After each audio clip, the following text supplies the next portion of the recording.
Ginagawa ko to dahil ako mismo biniktima ng sindikatong ito.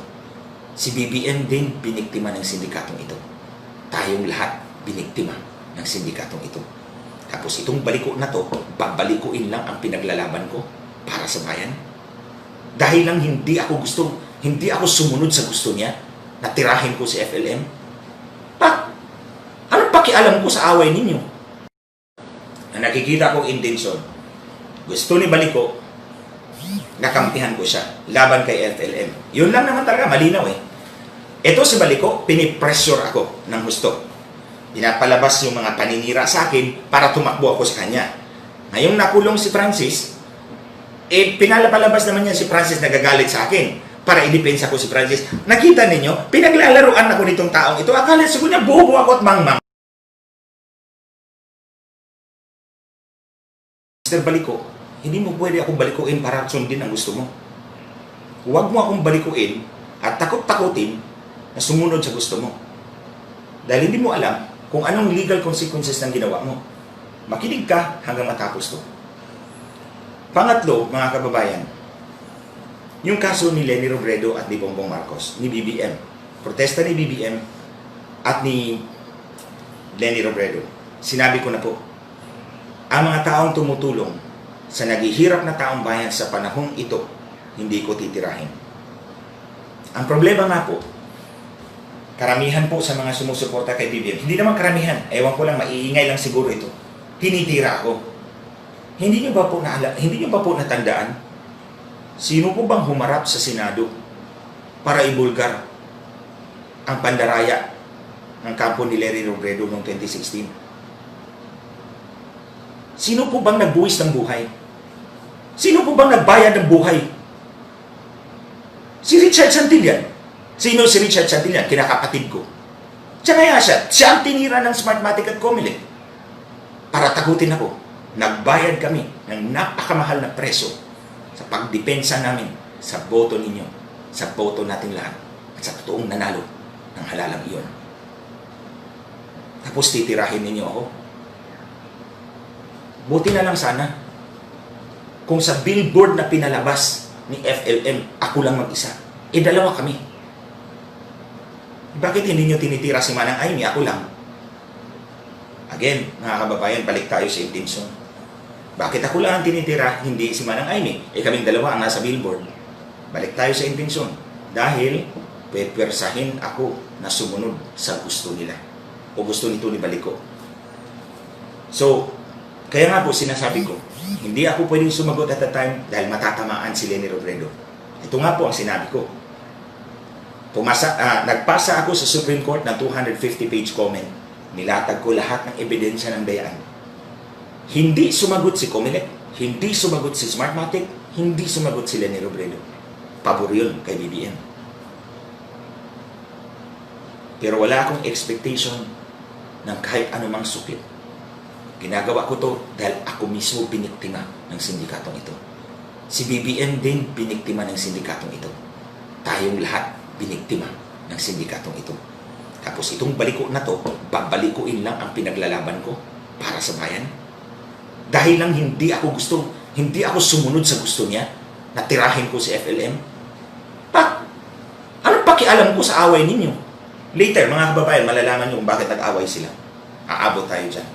Dito na tayo sa main story kung bakit nangyari ito. Nung galing ako ng Europa, siya ang host ko sa France. Akala ko totoong tao. Pagdating ko rito, 1 linggo lang siguro yun eh. Nagsimula na si FLM dyan namigay. Ewan ko kung totoong namigay. Sabi nila namigay. Okay. Assuming namigay kasi nakita ko naman nagbigay ng 30,000 na eyeglasses doon sa Isabela. Totoo, nakita ko. Patunay ako dyan. Aabot tayo dyan. Tinanong ako ni Baliko tungkol kay FLM. Ang sagot ko sa kanya, hindi ko titirahin ang taong namimigay ng tulong sa mga taong naghihirap ngayon. I stand by my decision. Hindi ko titirahin ang taong tutulong sa sino mang naghihirap na Pilipino ngayon. Wala akong utang na loob kahit kanino. Ang tinitingnan ko lang ang kapakanan ng bawat Pilipino. Hindi ko kayang tumulong sa lahat ng Pilipino. Kaya kung sino man ang tutulong dyan, susuportahan ko. So, kaya po hindi nyo ako narinig na nag-post tungkol kay Leni Robredo. Kasi kahit si Presidente, sinabi ni Presidente, di ba kung natandaan ninyo, tinanggal niya si Manny Luna. Kaibigan ko po yun. Tinanggal niya kasi si Manny Luna, pinaimbestiga si Leni dahil nakipagkompetensya daw sa gobyerno. Mali po doon si Manny. Kaibigan ko po si Manny, pero mali po siya. Ang tao, nangangailangan ng tulong. At tama po si Pangulong Duterte. Kailangan suportahan natin ang isa't isa sa panahon ng pangangailangan. Matinding pangangailangan ng ating bansa. So, tinapat ko po si Baliko. Hindi ko titirahin ang taong tutulong sa taong bayan. Sabi ko, kung gusto mo, in another time. In another time. Oh. 2 araw lumipas. Ito na, lumabas na yung meme. May meme lumabas. Ako at si FLM. Tapos, tinanong ko yung staff ko, saan galing? Tik-tik. Tik-tik page. Galing sa tik-tik. Oo. Siya din ang nagsabi. Parang private message siya, pinadala niya sa amin. Galing sa tik-tik ito. Baka nakalimutan mo. Ikaw ang nagsabi na sa iyo ang tik-tik. Mamaya, sabihin ko.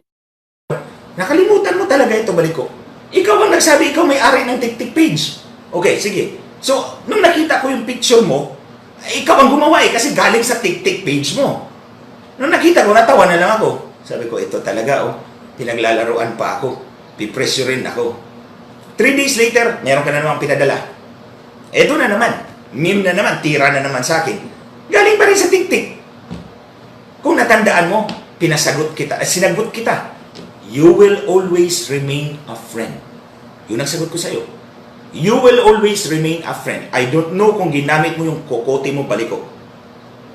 Ang ibig kong sabihin, alam ko na tinitira mo ako. Pero at this time, kaibigan pa rin kita. Yun ang ibig sabihin ng mensahe ko sa iyo. Tinitira mo na ako ng pailalim. Pero kaibigan pa rin ang turing ko sa iyo. Pangatlo, pang-apat, pang-lima, dumating kung ano-ano nila mga pictures. Sasagutin ko yung mga pictures pagkatapos nito.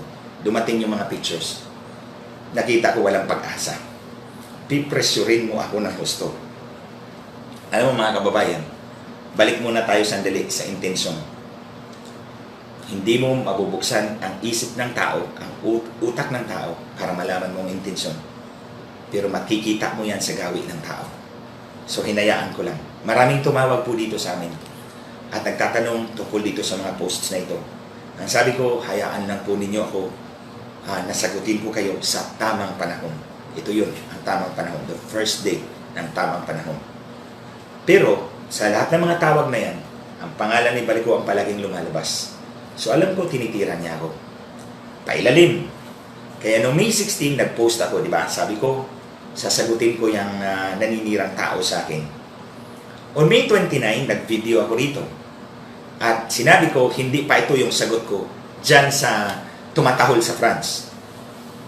The next day, may tumawag sa akin. Kaibigan namin actually. Kaibigan namin. Ginagalang ko po siya. Ginagalang ko po talaga siya. Nag-usap kami tungkol dito. At sabi ko, ito na lang po ang konsesyon ko. Hayaan ninyo akong sumagot. Kasi siniraan ako, kailangan kong sagutin. Pero hindi ko papangalanan. Yun ang konsesyon ko.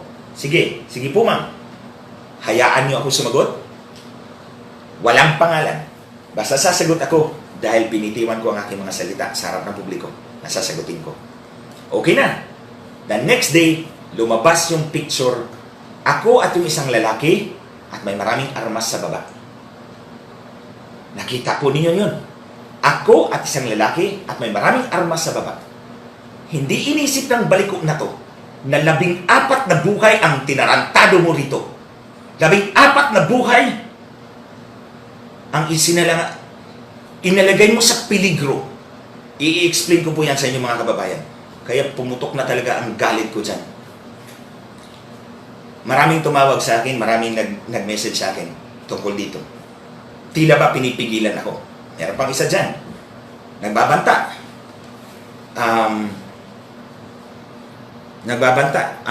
Na meron siyang alas. Ilabas mo yung alas mo! Ang ina. Ilabas mo yan! Sige, tingnan natin. Basta ito ang masasabi ko sa inyo mga kababayan. No one can stop me. No one can blackmail me. Walang makakapag-blackmail sa akin. And I will never bow down to pressure. Hindi nyo ako mapipilit sa gusto ninyo. Panininigan ko yan. At ilabas mo yung ano mo, yung alas mo. Kasi ilalabas ko rin yung alas ko. At sigurado ako, tanggal ka dyan sa France. Labas ka dyan. Tandaan yung mga kababayan, sinubukan na to ni Brillantes sa akin dati. Kinasuhan niya ako ng election offense. Pumick up siya dyan ng testigong kriminal. Kinasuhan niya ako sa Comelec. Si Comelec pa ang investigating prosecutor. Tingnan mo, commissioner ng Comelec, chairman ng Comelec, kinasuhan ako, ang nag-imbestiga, ang Comelec Law Department pa. Pinaalam sa akin ng TV5. I remember it was TV5. Pinalabas ko kagad sa social media ang picture ng kanilang testigo. Testigong ito ang affidavit ng scam ng 100,000. Ito, binili ang 3 tuta, 50,000, ang cheque tumalbog, ninakaw, nawala ang tuta. Ito, minustia yung bata. At ito ang worst. Dati may pulis po akong gwardya. Sinuli ko na po sa PNP. Itong testigo ni Brillantes, inudyukan pa yung pulis ko na mang-hold up daw ng gasoline station doon sa Tacloban nung nag-brown out pa ng Yolanda. Imagine, anong klaseng testigo ni Brillantes yan? Nung nakita yun ng mga media, ay the next day, wala na pong news. Hindi na po pinick up ng news, ng media yung news. Kasi alam nila na ano yung tira yun ng Comelec at Smartmatic sa akin. Si Smartmatic pa ang namigay ng press release doon sa labas ng Comelec. Pero the next day, wala na pong balita. Kasi nakita ng media, ito pala ang klase ng testigo ni Brillantes, criminal pala. Now, 2 months after nangyari ito, natalo si Brillantes sa Korte Suprema ng kanyang 240 million contract. Nagbayad siya. Ang sumunod, pinick up naman ni Bautista, yung may tagong yaman na 1 bilyon. Pinick up ni Bautista ang kaso.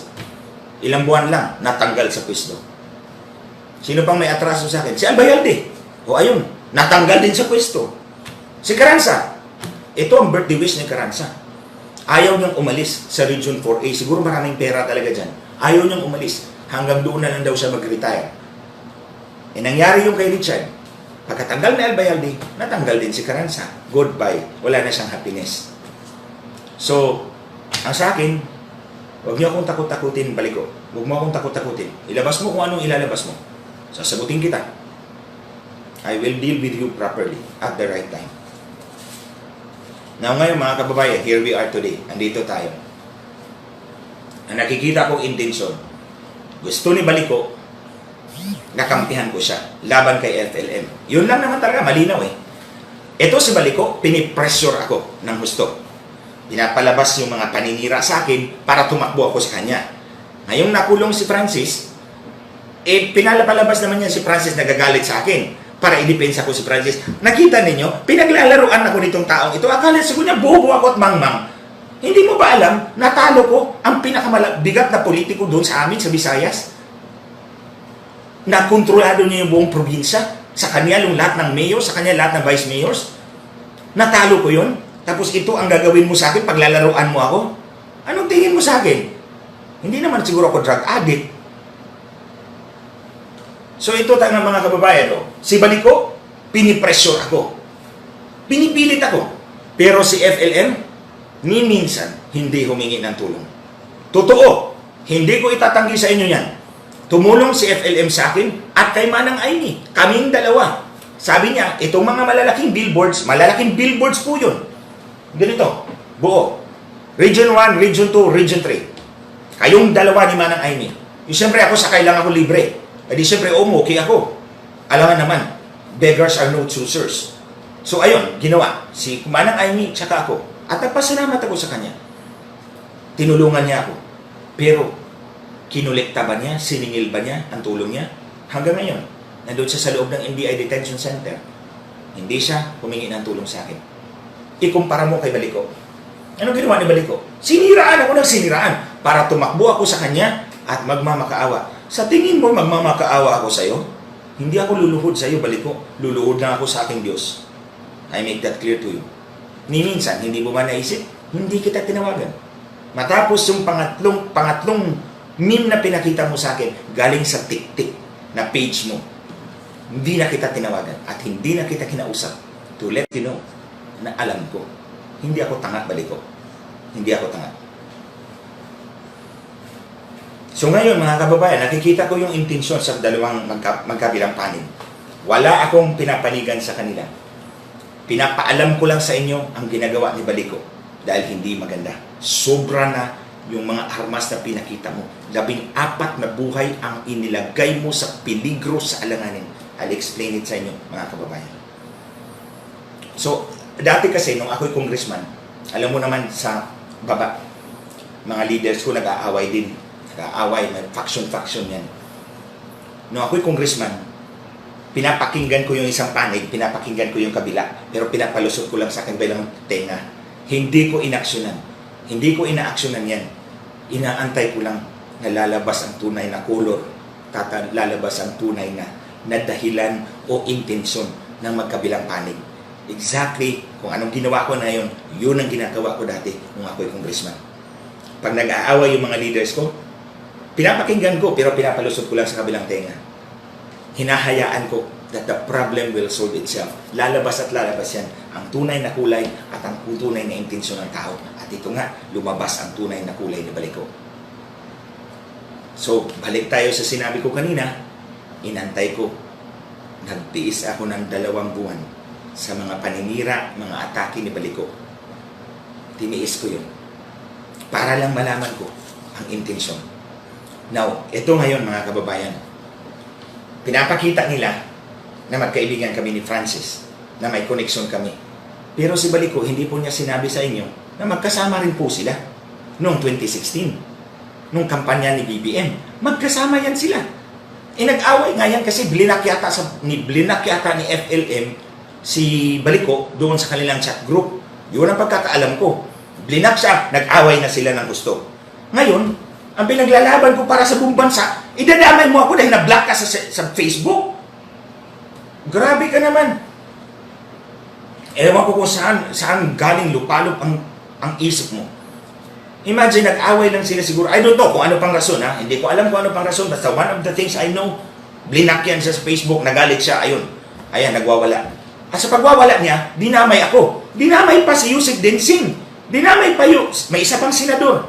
At yung isa pang malapit kay Presidente. No? Malapit na tao na yun kay Presidente, pamilya na yun ni Presidente. Itong isa, pinagkakatiwalaan ni Presidente. Itong isa, kay Presidente rin, tinira pa. Akala mo siguro kung sino ka. Ano ka ba dyan sa France? Pinapalabas mo yung mga conversation, hindi mo ba alam these are protected?